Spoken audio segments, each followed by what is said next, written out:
যখন এই পৃথিবীতে মানুষের কোনো অস্তিত্বই ছিল না, তখন একদিন আল্লাহ রব্বুল আলামিন সমস্ত ফেরেশতাদের আরশে আজিমের নিকটে সমবেত হওয়ার নির্দেশ দিলেন। হুকুম পাওয়ামাত্র অসংখ্য ফেরেশতা সেই নির্দিষ্ট স্থানে হাজির হল। তখন আল্লাহ তাআলা তাদের উদ্দেশ্যে বললেন, আমি পৃথিবীতে আমার একজন প্রতিনিধি প্রেরণ করতে চাই।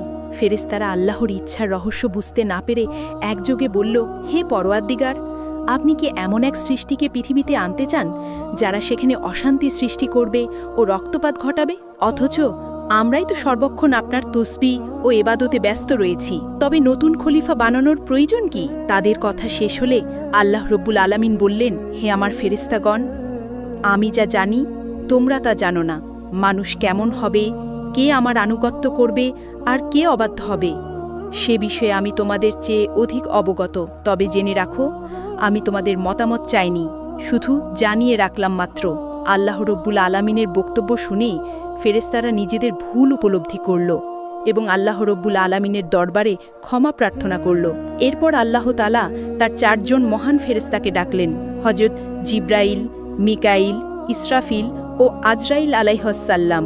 আল্লাহ রব্বুল আলামিনের হুকুম পাওয়ামাত্র তারা নির্দিষ্ট স্থানে এসে উপস্থিত হলেন। আল্লাহ প্রথমে হযরত জিব্রাইল আলাইহিসসালামকে আদেশ দিলেন, হে জিব্রাইল, তুমি পৃথিবীতে যাও এবং সেখান থেকে এক মুঠো মাটি নিয়ে এসো, যে মাটি দিয়ে আমি আমার খলিফাকে সৃষ্টি করব। হযরত জিব্রাইল আলাইহিসসালাম পৃথিবীতে এসে জমিন থেকে মাটি নিতে উদ্যত হলে মাটি আর্তনাদ করে বলল, হে জিব্রাইল, তুমি আমাকে কোথায় নিয়ে যাচ্ছ?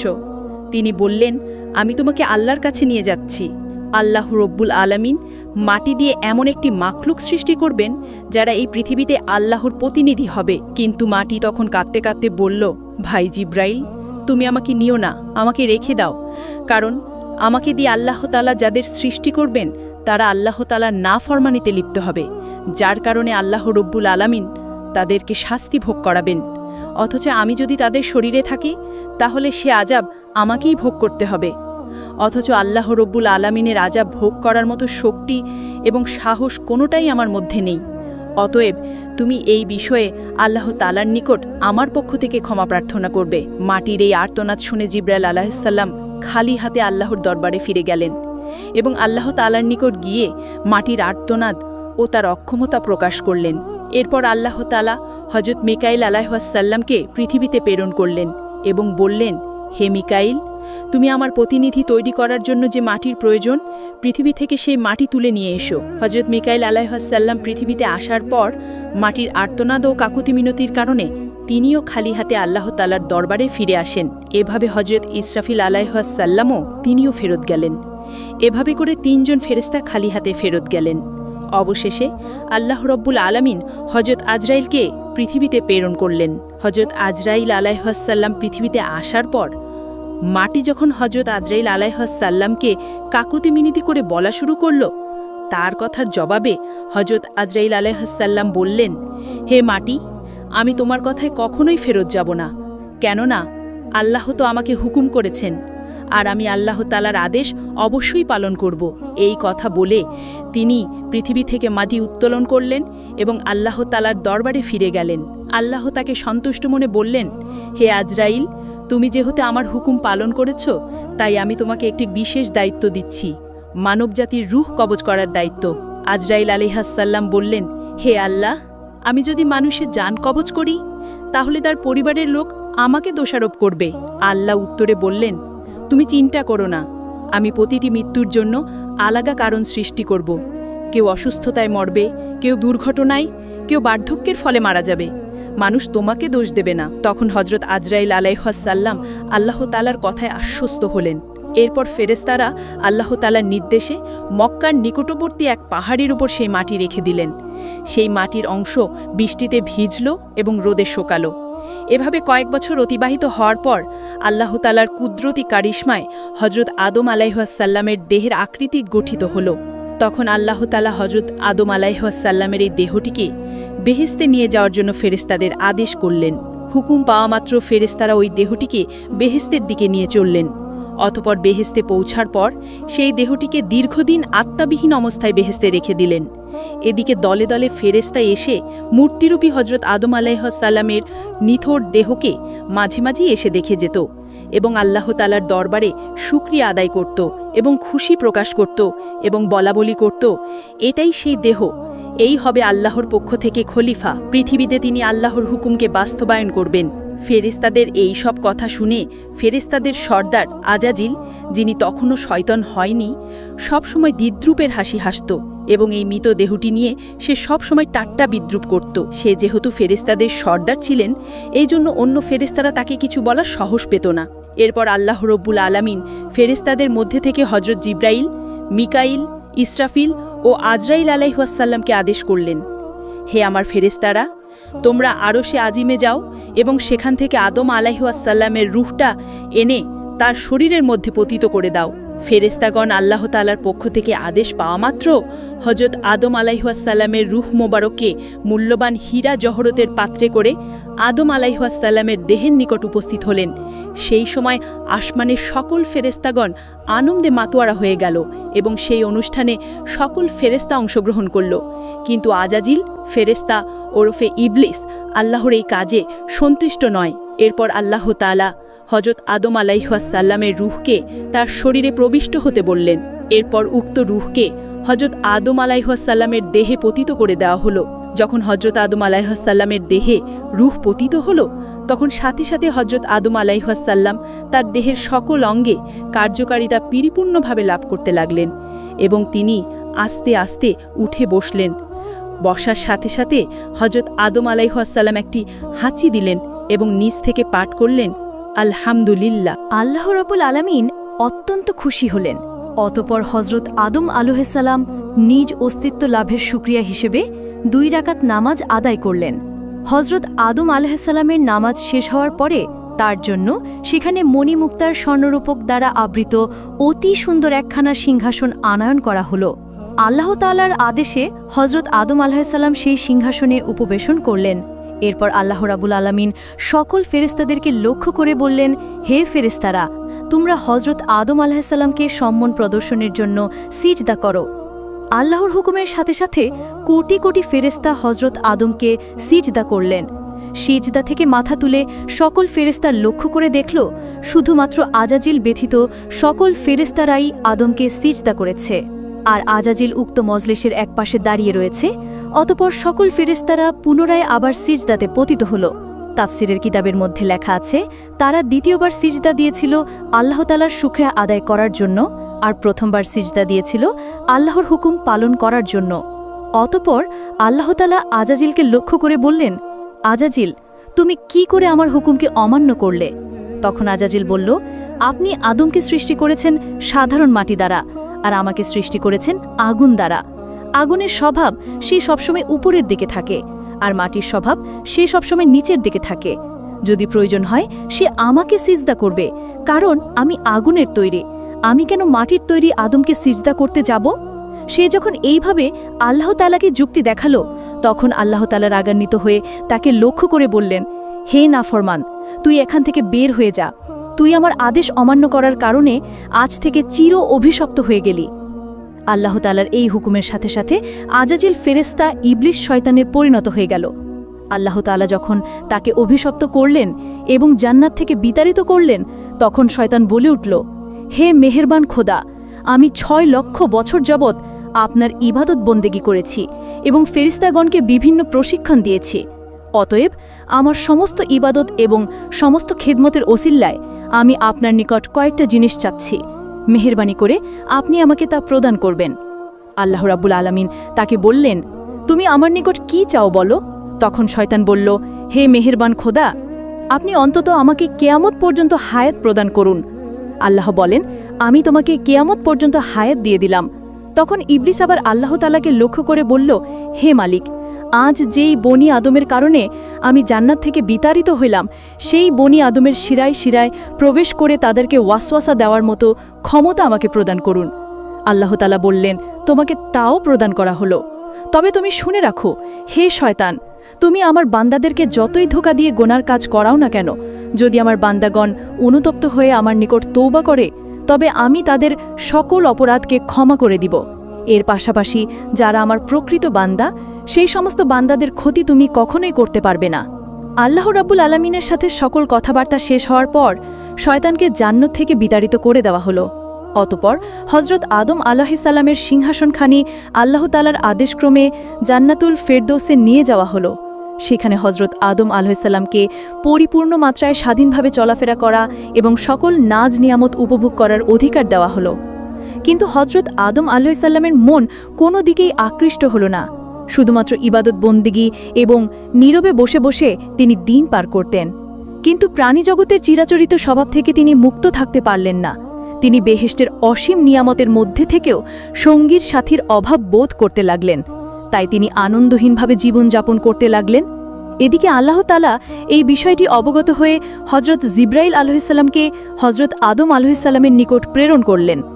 হজরত জিব্রাইল আলাইহিসসালাম হজরত আদম আলাইহিসসালামের নিকট গিয়ে তাকে লক্ষ্য করে বললেন, ভাই আদম, বেহেশতে আপনার কেমন লাগছে? উত্তরে হজরত আদম আলাইহিসসালাম বললেন, ভাই জিব্রাইল, সবাই ভালো লাগে, চতুর্দিকে তৃপ্তিকর পরিবেশ, এই সব কিছুই প্রশংসার যোগ্য। তবু প্রাণে যেন কিসের এক অভাব অনুভব করছি, যা আমি আপনাকে বুঝিয়ে বলতে পারছি না। আপনি আল্লাহর নিকট জেনে নেবেন এমনটা কিসের জন্য আমি অনুভব করছি। হজরত জিব্রাইল আলাইহিসসালাম বললেন, হ্যাঁ, আমি আপনার এই অভাবের খবর জানি। আল্লাহ তাআলা আমাকে আপনার এই অভাব পূরণ করার জন্যই পাঠিয়েছেন।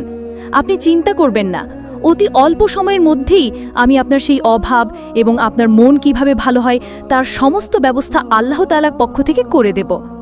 এই কথাগুলি বলে জিব্রাইল আমিন সেদিনের মতো তার কাছ থেকে বিদায় নিয়ে চলে গেলেন। অতঃপর পরের দিন ফজরের পূর্বে হজরত জিব্রাইল আলাইহিসসালাম আল্লাহর ইচ্ছাক্রমে আদম আলাইহিসসালামের ঘুমন্ত অবস্থায় তার নিকট আসলেন। এরপর কুদরতি কায়দায় হজরত আদম আলাইহিসসালামের একখানি বাম পাজরের হাড় বের করে নিলেন। অতঃপর উক্ত হাড়ের উপর রক্তমাংস ও চামড়ার আবরণ দিয়ে সজোরে ফুঁক দিলেন।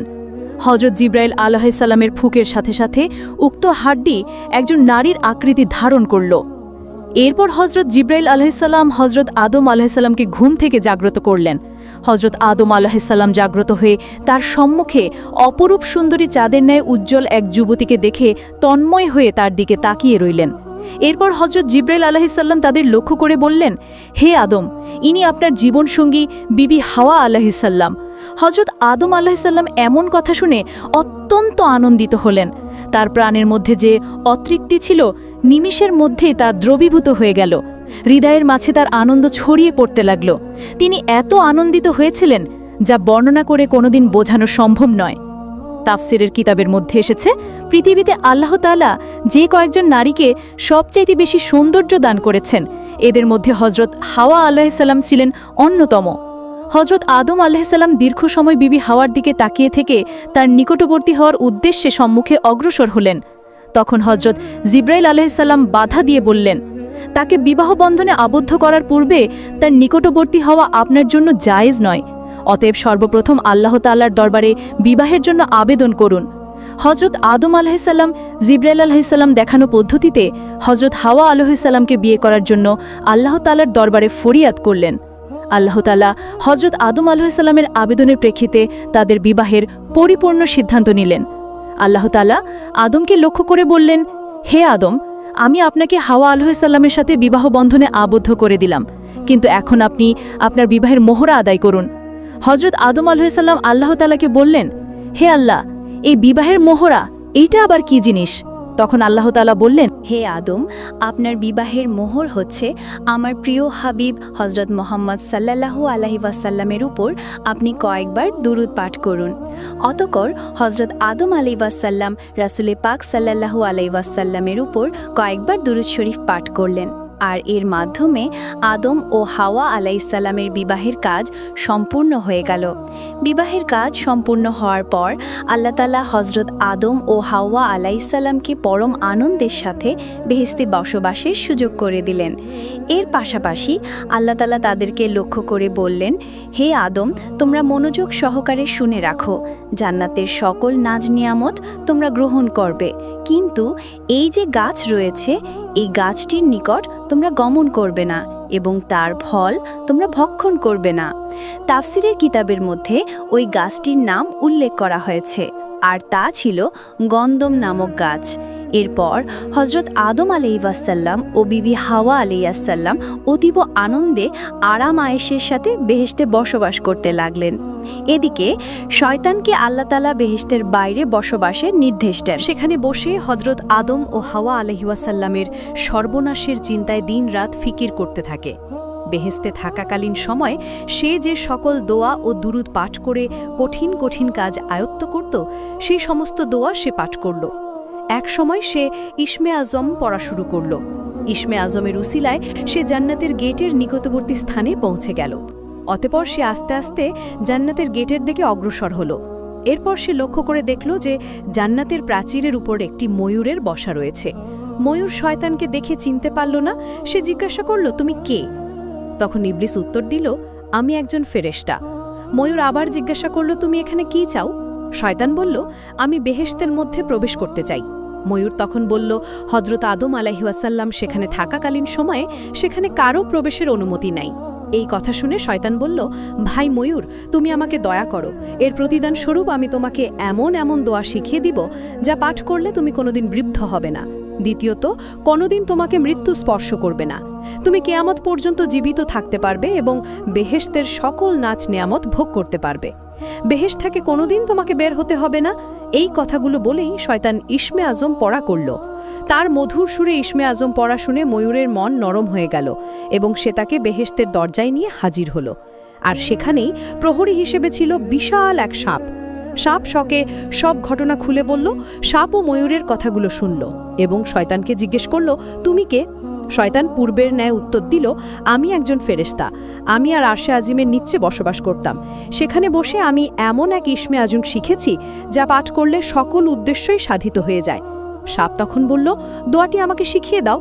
শয়তান বলল, হ্যাঁ, তোমাকে আমি শিখিয়ে দেব, তবে একটি শর্ত রয়েছে। আর সেই শর্তটি হলো, তুমি বেহেশতের মধ্যে আমাকে প্রবেশ করানোর সুযোগ করে দাও। এই কথা শুনে সাপ বলল, হযরত আদম আলাইহিসসালাম বেহেশতে থাকাকালীন অবস্থায় কাউকে বেহেশতের মধ্যে প্রবেশ করানোর অনুমতি আমাকে দেওয়া হয়নি। অতএব এটা আমার পক্ষে সম্ভব নয়। এই কথা শুনে শয়তান বলল, তুমি যদি রাজি থাকো তাহলে আমি তোমার মুখে প্রবেশ করে জান্নাত ঘুরে দেখে আসব। এতে করে আল্লাহ তাআলার হুকুম তোমার দ্বারা লঙ্ঘন করা হবে না। তার এই যুক্তিটি সাপের খুবই পছন্দ হলো, যার কারণে সে রাজি হয়ে বড্ড করে হাঁ করল। হাঁ করার সাথে সাথে শয়তান তার মুখের ভেতর প্রবেশ করল। এরপর শয়তান সাপকে লক্ষ্য করে বলল, হে সাপ, তুমি আমাকে বিবি হাওয়ার কাছে নিয়ে চলো। হুকুম পাওয়া মাত্রই সাপ শয়তানকে মুখে নিয়ে বিবি হাওয়া আলাইহিসসালামের কাছে গিয়ে পৌঁছাল। শয়তান তখন জোরে সুরে চিৎকার দিয়ে কাঁদতে আরম্ভ করল। সাপের মুখ থেকে কান্নার শব্দ শুনে বেহেশতের সকল হুরগেলমেন তার কাছে সমবেত হল। এমনকি বিবি হাওয়া আলাইহিসসালামও সেখানে এসে উপস্থিত হল। এরপর হযরত বিবি হাওয়া আলাইহিসসালাম তার এই রূপ ক্রন্দনের কথা জিজ্ঞাসা করলেন, যার উত্তরে সে বলল, আমি তোমাদের পরিণামের কথা ভেবেই কান্না করছি।